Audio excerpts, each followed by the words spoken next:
ఎన్టీఆర్ మలి చిత్రానికి త్రివిక్రమ్ దర్శకత్వం వహించనున్నాడనేది తెలిసిందే. పట్టుబట్టి మరీ త్రివిక్రమ్ తో సినిమా ఓకే చేయించుకున్నాడు ఎన్టీఆర్. నిజానికి జైలు అవకాశం కంటే ముందే 4 నెలల్లో ఒక సినిమా చేసేద్దామని త్రివిక్రమ్ వెంటపడ్డాడు ఎన్టీఆర్. అది కుదరలేదు, కానీ నెక్స్ట్ మూవీ చేస్తానని త్రివిక్రమ్ మాటిచ్చాడు. అయితే ఎన్టీఆర్ కోసం త్రివిక్రమ్ కథ ఎప్పుడు రాస్తాడు, పవన్ సినిమా అయిన ఎన్నాళ్ళకి దీనిని మొదలు పెడతాడు అని యంగ్ టైగర్ ఫ్యాన్స్ ఉత్కంఠగా చూస్తున్నారు. అయితే ఎన్టీఆర్ చిత్రానికి త్రివిక్రమ్ కథ ఆల్రెడీ ఓకే అయిపోయిందట.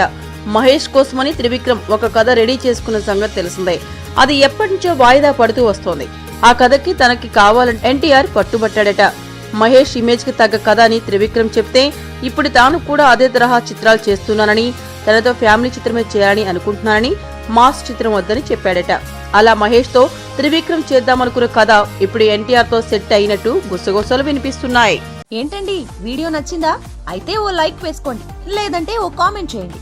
ఎప్పటికప్పుడు మా వీడియోస్ చూడాలంటే సబ్స్క్రైబ్ చేసుకోండి.